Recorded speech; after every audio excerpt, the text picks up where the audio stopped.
네, 사직동 토박이가 거주는 롯데 이야기. 안녕하십니까, 작동의 개설 우피입니다. 네, 좀 휴식기를 가지고 한 3주 만에 이제 방송을 하게 됐는데요. 3주 만에 방송하는데 이틀 동안 3번을 졌어요. 네, 어쩌면 이틀 동안 4번을 진 걸로 또 인사를 드리게 될지도 모르겠는데, 좋아지는 듯 했다가 다시 제자리로 돌아오는 모습을 보이고 있습니다. 그래서 휴식을 가졌던 기간이 5월 28일부터 6월 16일까지 이제 방송을 좀 쉬었는데, 그 기간 동안 17경기를 했는데 6승 2무 11패를 기록을 했습니다. 예, 제가 생각했던 것보다 훨씬 더 잘 못했네요. 6월 초에 3연속 위닝 시리즈를 하면서 조금 이제 살아나나 싶었는데, 알고 보니까 그 6승이 전부였다. 네, 그 6승이 3주 동안 한 모든 승리였다는 것을 제가 정리를 하면서 깨달았습니다. 6월 9일까지 사실 3연속 위닝 시리즈 하면서 분위기가 좋았거든요. 좋았는데 이때는 이제 타격으로 좀 승리를 한 게 분명히 있었습니다. 점수를 보면은. 근데 이 올라온 타격감이 11일, 12일에 비가 오면서 좀 무너진 게 아닌가, 그대로 차기 식어버린 것이 아닌가, 이런 생각이 조금 드는데요. 일단 근본적으로 전력 자체가 그렇게 좋지 않습니다. 일단 부상자도 많고. 근데 하나하나씩 조금 요인을 좀 짚어보도록 하겠습니다. 3주 동안 어떤 점들이 좀 개선이 되고 있지 않는지, 네, 그런 것도 좀 살펴보도록 하겠습니다. 자, 일단 기본적으로 야구라는 스포츠는 너무 정직해서 다치는 사람이 없는 팀이 우승을 합니다. 근데 우리 팀은 다치는 사람이 계속 있죠. 예, 이런 게 꼬치를 할 수밖에 없어요. 예, 한 번도 팀 전력이 100%인 적이 없었다. 올 시즌 내내 생각해보면 계속 아픈 사람이 있어요. 지금도 이대호 선수, 안치홍 선수, 그다음에 한동희 선수까지 아픈 사람이 계속 나와요. 그러니까 꼴찌 팀 특징이 뭐냐면 그 100% 베스트 라인업에서 항상 두세 명씩 빠져 있어요. 그래서 두세 명이 아프다가 그 사람들이 들어갈 때 되면 또 갑자기 누가 또 아파요. 그런 식으로 해서 계속 100%가 아닌 상태로 시즌이 진행이 되니까 성적이 안 나옵니다. 근데 안타깝게도 올 시즌에 롯데가 그런 패턴을 보이고 있다, 이렇게 말을 할 수가 있겠고, 가장 최근에 있었던 이제 하나전 얘기를 하자면 더블헤더를 다 내주고 그다음 경기 다 내주고 하면서 굉장히 패배를 막 쌓고 있고, 사실 하나전에 최근 몇 년 동안 굉장히 강했는데 올 시즌은 굉장히 열세를 보이고 있어요. 1승 10패로 절대 열세에 몰려있다, 이런 상황이고, 또 집중력, 그러니까 이 더블헤더를 나란히 내주는데 우리 팀이 사실 더블헤더에 전통적으로 계속 약해왔습니다. 약해왔는데 일단 이대호, 안치홍, 한동희 선수들이 빠진 탓인지 이 더블헤더와 또 다른 그 한 경기에서 득점권 타율이 7푼 1리에 불과했다. 하나도 1할 8푼 8리밖에 안 되지만 그놈이 그놈인데 그거보다 훨씬 더 안 좋죠. 그래서 결국은 내야의 점수를 못 내니까 계속 지는 것 같고, 작년에도 비슷한 얘기 했던 것 같은데, 가장 큰 문제가 딱히 뭔가 엄청 못하는 게 보이지 않는데 지는 거예요. 이게 뭔 얘기냐면, 눈에 띌 정도로 갑자기 실책이라든가 아니면 뭔가 저것 때문에 졌구나, 이런 상황이 없는 게, 그걸로 얘기하면 그냥 꾸준히 못하니까 특별하게 못하는 게 보이지 않는 것 같아요. 그러니까 이게 뭔 얘기냐면, 공부를 잘하는 친구가 맨날 100점을 맞다가 50점을 받으면 그 50점을 받은 과목만 이제 못하는 게 티가 나잖아요. 근데 맨날 50점 받던 애는 하나가 한 20점 나와도 별로 못하는 티가 안 납니다. 계속 못했으니까요. 약간 그런 느낌이에요. 이것이 문제더라고 혹 집어 말하기가 조금 힘든 것 같습니다. 그냥 총체적 난국이다. 그 다음에 가뜩이나 전력이 그렇게까지 좋은 편은 아니었는데 잘 쳐져야 한 6, 7위권 전력 정도 되는데, 거기서 이제 3, 4명씩 계속 빠져 있으니까 당연히 전력이 이제 꼴찌권 전력밖에 안 되는 거죠. 네, 그렇게 되지밖에 않는 상황이라서 이제 우리가 좀 위안을 가질 만한 것들을 보고 야구를 보는 수밖에 없는 시즌이 계속 이어지고 있는데, 그리고 또 큰 문제가 이대호 선수가 벌써 말소가 된 지 한 달이 다 되어가고 있습니다. 지난 5월 18일에 말소가 된 이후에 벌써 한 달이 되고 있는데, 참 안타까운 게 그 한 달의 시간 동안 결국 40살 먹은 이대호보다 나은 그 타점 능력을 가진 선수가 나타나지 않았다는 점입니다. 이대호 선수가 일본 진출을 할 때부터 그랬지만 이 선수를 대체할 선수가 그 누구도 나타나지 않았다. 물론 한국 야구 레전드이기 때문에 쉽지 않겠지만, 언젠가는 이대호 선수도 이제 시간이 얼마 남지 않았는데 이런 것이 여전히 해결되지 않고 있다는 점에서 정말 내년 시즌 끝나고 나면 이 일을 어떻게 해야 되나 하는 걱정이 많이 들 수밖에 없는 것 같습니다. 그래서 이대호 선수가 부상은 다 회복이 됐다고 하고요. 재검진 결과에도 부상 부인을 아물었다는 소견을 받았고, 4일, 5일에 이제 퓨처스 경기에서 4타석을 소화했고 했는데, 서튼 감독의 그 부상자 복귀할 때 원칙이 조금 있는 것 같아요. 그래서 이대호 선수에게 퓨처스에서 12타석, 13타석을 소화해달라고 했다면서 타석을 다 소화한 뒤에 올릴 계획이 있다. 대화를 통해서 어떤 움직임을 가져갈지 결정할 것이라고 말을 했습니다. 이게 좀 애매해졌는 게, 이렇게 12석, 12, 13타석 정도를 소화시키려고 했는데 자꾸 이 퓨처스에서 비가 오면서 컨디션을 끌어올릴 기회를 부여를 받지 못하고 있어요. 퓨처스 경기가 11일, 12일도 비 와서 취소, 15일, 16일도 비 와서 취소, 그렇게 되면서 이 재활 경기를 치르지를 못하고 있는데, 서튼 감독은 이렇다고 해서 자기가 세운 재활 타석 자체를 원칙을 무너뜨릴 생각은 없는 것 같아요.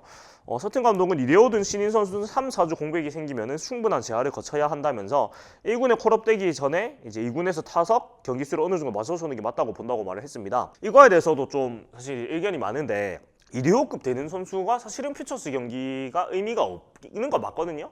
없는 건 맞는데, 이 정도의 그 타석을 부여하고 올라오는 거는 뭐 만에 하나에 일단 그 무리를 할 수 있다. 그러니까 앞선 퓨처스 경기에서도 그냥 첫 타석 나와서 안타 치고 바로 빠지고 이런 식이었거든요. 그러니까 몸의 사이클을 끌어올리는 게 좀 필요하다고 보는 소견인 것 같은데, 뭐가 좋다 나쁘다고는 제가 얘기는 할 수 없는 것 같습니다. 제가 뭐 운동을 해본 적도 없고 뭐 그걸 함부로 평가를 할 수가 없는 부분인데, 다만 이 원칙을 서튼 감독이 그냥 뭐 꾸준하게 시켜만 준다면 저는 뭐 나쁘다고는 보진 않아요. 이게 물론 깝깝한 건 있겠지만, 제일 안 좋은 게 감독이면 누구나 자기 철학이 있기 마련해. 이건 야구 철학이 있기 마련인데, 그 원칙을 스스로 무너뜨리지만은 저는 일단은 지지를 하는 편입니다. 뭐 작년에도 그랬고. 근데 그 원칙을 스스로 무너뜨리면은 그 철학이 없어지는 거기 때문에 팀 전체가 흔들리게 되는 거거든요. 그래서 서튼 감독이랑 원칙 자체는 저는 뭐 나쁘긴 안 보고요. 요건을 채우고 이대호 선수가 돌아왔으면 좋겠다 이런 생각을 뭐 할 수밖에 없는 것 같습니다. 사실 뭐 이대호 선수의 타점에 대한 뭐 영양가 얘기가 항상 많이 나왔는데, 이게 빠지고 보니까 역시 이만한 선수가 우리 팀에는 여전히 없다는 것을 체감을 계속 하게 되는 것 같습니다. 예, 그리고 또 무엇보다 올 시즌 팀이 좀 부진을 한 데는 스트렐리 선수의 부진이 굉장히 크거든요. 사실 스트렐리 선수가 벌써 시즌 6패 기록을 하면서 평균 자책이 4.26까지 올라갔습니다. 그러면서 규정 이닝 투수 23명 중에서 평균 자책점이 21이고, 그보다 높은 외국인 투수는 같은 팀 프랑코 선수뿐입니다. 5.26. 그래서 지난 시즌 굉장히 좋은 활약을 했는데 6월 들어서 굉장히 많이 흔들리고 있어요. 5월까지는 10경기에서 3승 4패밖에 못했지만 평균 자책이 2.95로 여전한 위력을 보였었는데, 6월부터 3경기에서 14.2이닝 동안 무려 18실점, 15자책점을 기록을 했고 평균 자책 9.20으로 6월 평균 자책 최하위입니다. 그래서 갑자기 이렇게 왜 안 좋아졌을까 좀 생각을 해봐야 되는데, 눈에 띄게 안 좋아진 점이 작년에 비해서 9이닝당 보이넷이 굉장히 안 좋아졌습니다. 작년에 2.4개였는데 올 시즌 3.8개로 증가를 하면서 제구가 떨어졌고, 구위 자체도, 그러니까 페스티벌의 구속 자체도 좀 떨어진 모습을 보이고 있어요. 최근 6월에서 제가 본 기억으로는 144에서 145 정도밖에 기록을 하지 못하고 있는 것 같거든요. 제 기억으로는. 근데 스트렐리 선수 148, 9, 150 이 정도 나오는 선수인데, 공의 힘이 떨어지니까 보이넷도 많이 나오는 것 같고, 아무래도 이제 손에 힘이 떨어진다는 뜻이겠죠. 그리고 피홈런도 많이 증가를 했습니다. 작년에 비해서. 작년에는 194.2이닝 던지면서 피홈런이 10개에 불과했는데, 올해는 69.2이닝, 아직 반도 안 던졌는데 피홈런이 벌써 7개입니다. 그래서 이렇게 보이넷이 많아지고 피홈런이 많아진다는 전형적인 이제 체력이 떨어졌을 때 나오는 증상이거든요. 그러니까 힘이 떨어지니까 이제 공이 날리는 거고, 그러니까 보이넷이 많이 나오고, 그러면서 공이 힘이 떨어지니까 이제 그 슬라이더의 그런 위력이 여전하다고 쳐도 페이스트볼의 힘이 떨어지니까 이제 빠른 공을 받아놓고 치는 거죠. 그러니까 넘어가는 건데, 이게 사실 스트렐리 선수가 그렇게 적은 나이는 아니니까, 33세니까요. 뭐 많은 나이는 아닌데 또 어린 나이는 아니잖아요. 그렇다 보니까 작년 시즌에 데리고 올 때 걱정했던 게 이제 무릎 부상에 대한 그런 좀 건강 문제를 좀 걱정했는데, 아무래도 작년에 많이 던지고 또 그 작년에 많이 던지기 적전 시즌에 많은 이닝을 소화하지 못하고 하다 보니까 조금 전체적으로 몸에 좀 무리가 걸린 게 아닌가라는 생각이 저는 조금 들어요. 그게 아니면 솔직히 좀 설명이 안 되거든요. 이 모든 지표들이 조금 이 건강, 신체의 체력적인 문제가 있을 때 나오는 게 나오고 있어서 참 이런 걱정이 되는데, 물론 뭐 그보다 많이 던진 KT의 데스파이네 선수는 이상이 없다고 하지만, 데스파이네 선수는 약간 몸이 그냥 좀 고무 몸인 스타일인 것 같아요. 제가 봤을 때는 굉장히 몸 자체도 땡땡하게 강골이고, 그런데 스트렐리 선수는 원래 스태미너가 굉장히 뛰어난 스타일은 아니었다. 미국에 있을 때부터. 어떻게 보면 조금은 예상할 수 있었던 좀 부진이기도 하고, 작년만큼 잘하는 건 솔직히 좀 힘든 것도 사실입니다. 근데 조금 이제 좀 오버랩 되는 게, 지난 2015-16년에 있었던 린드블럼 선수가 조금 생각이 나는데, 린드블럼 선수도 15년에 굉장히 잘 던졌는데 그때 210이닝 소화하고 16년에 많이 던진 여파로 또 평균 자책점 5.28까지 올라갔거든요. 그리고 똑같이 이때 스트렐리 선수도 9이닝당 보이넷이 2.23개에서 3.91로, 린드블럼 선수도 이제 보이넷이 많이 증가를 했습니다. 그래서 이런 상황을 봤을 때 그 린드블럼 선수도 원래 미국에 있을 때 선발로 뛰던 선수가 아니고 많은 이닝을 소화하던 선수가 아닌데, 한국에 와서 첫 해 많은 이닝을 던지고 나서 그 다음 시즌에 이제 체력이 좀 무너진 거죠. 근데 스트렐리 선수도 원래 뭐 선발로 더 많이 뛴 선수긴 하지만 그 한국에서 뛰기 직전 시즌에 부상으로 인해서 많이 던지지를 못했고, 그래서 체력이 궤도에 올라오지 못한 그 상태에서 바로 풀시즌에 굉장히 많은 이닝을 소화하고 하니까 그런 문제가 똑같이 발생을 한 게 아닌가라는 생각이 조금 듭니다. 그래서 사실 체력 문제는 어떻게 바로 회복을 할 수 있는 건 아닌데, 그렇다고 우리 팀이 스레이 선수한테 좀 등판 간격을 여유 있게 줄 정도로 팀이 여유 있는 상황도 아니고 해서 이런 게 조금 총체적으로 좀 어려운 상황이라고 말을 할 수밖에 없는 것 같아요. 네, 그래서 참 시즌 전에 다양한 선발 후보들이 있었지만 결국은 뚜껑을 열어보니까 일단 전부 다 아픈 사람들이 굉장히 많았고 이런 문제가 생기면서 총체적으로 힘든 상황인 것 같습니다. 참 네, 힘든 상황이고, 에이스도 무너졌는데 마무리 투수도 지금 어려워하고 있다. 이런 게 또 팀이 힘들 수밖에 없는 상황인데, 김원중 선수가 블론 세이브 1위로 지금 굉장히 부진을 하고 있고 현재 23경기에서 2승 3패 8세이브, 평균 자체가 5.25를 기록을 하고 있는데 벌써 블론 세이브가 4번이고, 김원중 선수도 마찬가지로 5월까지는 굉장히 안정적인 모습으로 제가 기억을 하고 있는데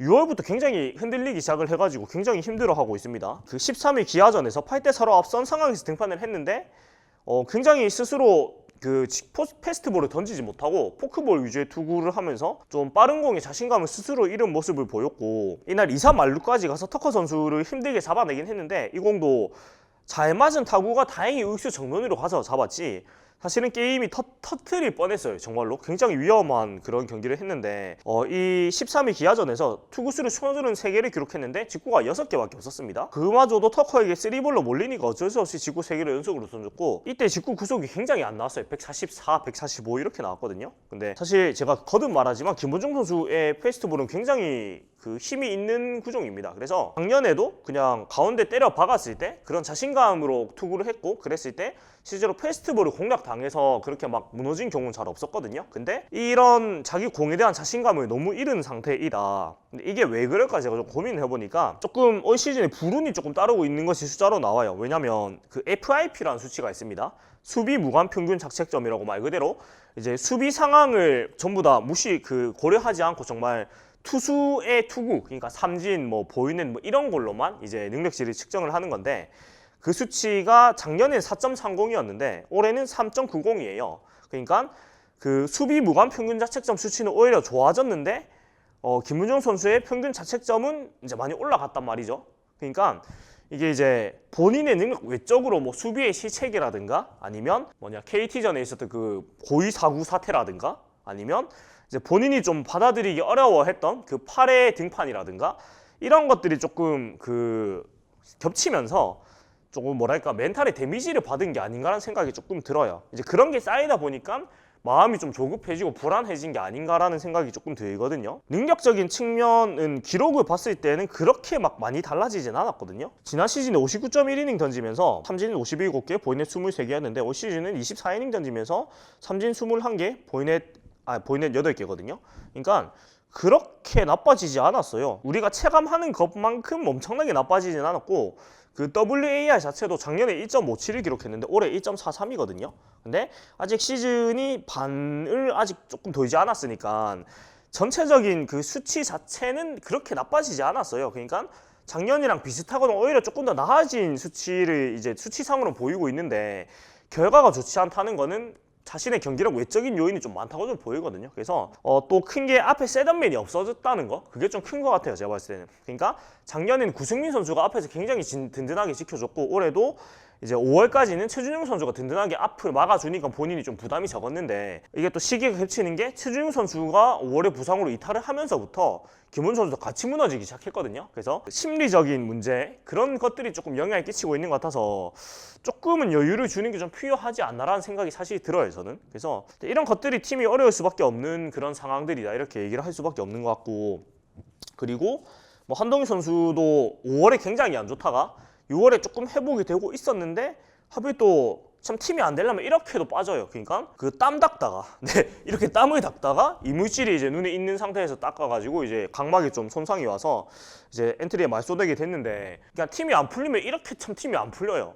그래서 나승엽 선수하고 이제 콜업이 됐는데 신용 선수가 나승엽 선수가 이제 올라와가지고 따로 뭐 정해진 기한 없이 계속 엔트리에 있을 예정이라고 합니다. 일단 3루 자리를 나승엽 선수가 채워주고 있는데 주전이 빠진 상황에서 뭐 김민수 선수나 추지현 선수 사실 주전이 됐죠 사실상. 근데 김민수 선수가 굉장히 잘 메꿔주고 있음에도 불구하고 어쨌든 팀이 풀 전력이 안 되는 상황이 이어지고 있기 때문에 힘들 수밖에 없다. 이제 제가 말을 하면서도 그렇지만 뭐 제대로 돌아가는 게 하나도 없어요. 네, 그래서 힘들 수밖에 없는 것 같고 뭐 그중에 그나마 이제 기쁜 소식으로 마무리를 하자면 이제 박세영 선수가 올림픽에 승선을 하면서 이제 국가대표로 선발이 됐습니다. 이 우리 팀에서 유일한 국가대표로 선발이 됐고 사실 5월까지는 조금 이제 좀 대표로 선발되기 힘든 페이스였는데 6월에 굉장히 좋은 활약을 보이면서 4경기 연속 퀄리티 스타트를 기록을 하면서 올림픽에 승선을 하게 되었습니다. 그래서 무엇보다 이제 박세영 선수가 95년생이니까 아직도 만 26세밖에 안 됐거든요. 아직도 많이 젊은 선수예요. 그런데 이제 군 문제가 아무래도 이제 조금 걱정이 되기 시작한 나이인데 그런 특례를 받을 수 있는 기회가 온 만큼 물론 이제 국가대표라는 게 그것보다 더 중요한 게 그런 국가를 대표한다는 그런 게 훨씬 중요하지만 현실적으로 그런 것도 많이 고려를 할 수밖에 없기 때문에 이런 기회가 온 만큼 또 박수영 선수가 또 국가대표로서 역할도 잘 하고 그런 뭐랄까 특례도 얻어내기를 모든 분들이 바랄 거예요. 아마 모든 분들이 바랄 거고 오랜만에 들려온 좀 기쁜 소식이 아닌가 이런 생각이 듭니다. 그래서 지난 2017년 그 아시아 프로야구 챔피언십 이후에 이제 다시 태극마크를 달게 됐는데 박수영 선수가 올림픽에서 또 많은 성장을 해가지고 또 굉장히 발전하는 모습 보일 수도 있거든요. 네, 실제로 국제대회 경험을 통해서 한 단계 레벨업한 선수들이 제법 많아요. 우리가 생각을 해보면. 그래서 일단 선수 개인으로서 굉장한 영광이기도 하고 현실적으로도 굉장히 좋은 기회고 그 다음에 또 한 단계 더 성장할 수 있는 좋은 기회인 만큼 대표팀에서도 여러 가지를 배워왔으면 좋겠고 또 국가대표로서 또 좋은 투구를 한 번은 봤으면 좋겠다 이런 생각이 듭니다. 오랜만에 인사를 드렸는데 그렇게 기쁜 소식이 없어가지고 굉장히 마음이 아픕니다만은 그래도 뭐 최근에 뭐 김진욱 선수가 중간 개투로 다시 올라와서 좀 좋은 모습 보이고 있고 뭐 추지현 선수가 뭐 거의 명실상부하게 거의 5트 플레이어와 같은 그런 모습을 보여주고 있어가지고 그런 점, 그 다음에 김민수 선수가 좀 적응을 하면서 굉장히 좋은 모습 보여주고 있는 점 이런 점들에 조금 우리가 위안을 가지면서 그래도 좀 즐겁게 야구를 봐야 되지 않겠나 이런 생각이 듭니다. 항상 말하지만 뭐 취미니까요. 너무 스트레스 받지 마시고 즐겁게 뭐 즐기는 우리들이 되었으면 좋겠다 이런 말씀드리면서 오늘 마무리하도록 하겠습니다. 지금까지 사육동 야구 해설 우피였고요. 재밌게 보셨다면 구독과 좋아요 부탁드리겠습니다. 네, 다음 주에 또 인사드리겠습니다. 감사합니다.